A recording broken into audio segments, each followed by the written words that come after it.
Have you ever made a decision in difficult times when you decided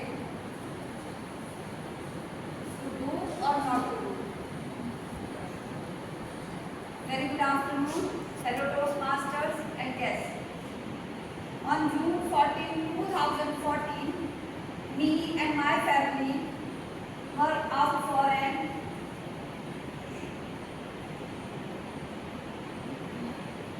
Me and my family were out for an outing. vacation. An outing. Reading. Me and my family were out for an wonderful summer vacation. In our village, Koti. Not Varmala Koti, but Koti village in district Mirpur, Himachal Pradesh. My little son, just 2.5 years old, was restless and kept himself entertained with videos on my phone. My mother called to check on us and we exchanged few words before she hung up, unaware of the storm that was about to hit our lives. That night, we arrived home exhausted, only to find the house flooded from heavy rains. As I was cleaning up, I received a call from my brother's friend, casually asking about my mother. Confused, I brushed it off, had dinner, and fell to sleep. In the middle of the night, I woke up suddenly, feeling a deep sense of doubt. I checked my phone and saw several missed calls from my brother. I called him. When I called him back, his voice was nervous. Mama met with an accident. He is in critical condition. Go to hospital PGI. Me and my husband rushed to the hospital to find not only my mother but my niece admitted. I asked what had happened. Then I came to know my mother, two nieces, and my cousin, who was 9 months pregnant, went out for an evening walk. When they were on a railway track, immediately their car appeared. With no time to move, they tried to step aside on a narrow bridge. One of the nieces was with my mother, and one was holding her hand, and one with my cousin. Suddenly, rail car hit my mother, and niece, who was with my mama, fell 35 feet under the bridge.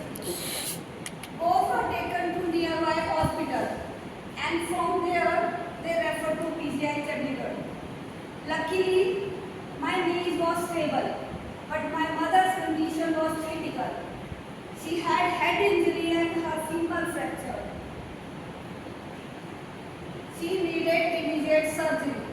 My brother arrived from Gurgaon early in the morning. After consulting with the doctor, he decided to move her to private hospital for immediate surgery. Surgery was done, but there were complications. She had her condition got worse.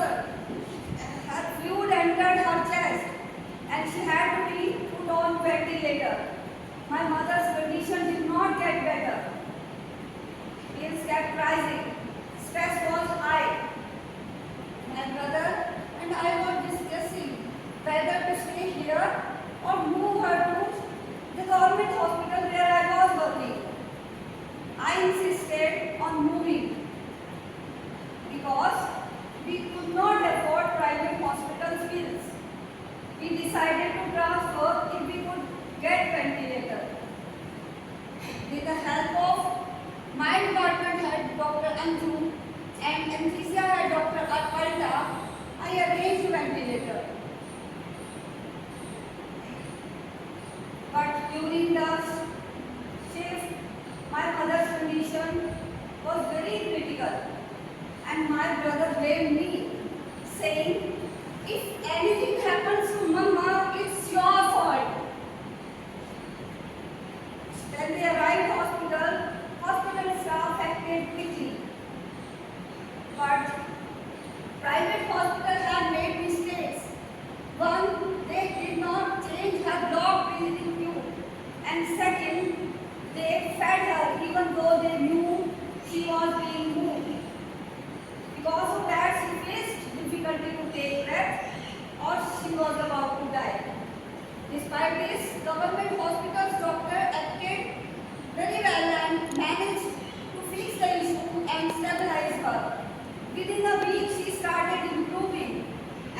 eventually she was discharged from hospital.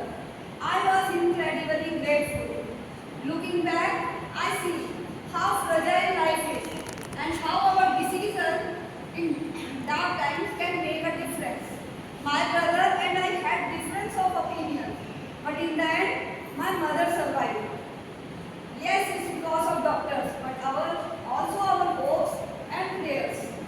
Today, my mother is living with us happily. Even in dark times, hopes and strengths can guide us. We might not always know our choices are right or wrong, but we must always know, we must trust ourselves on the decision we make and the path we take. Over to you, Dr.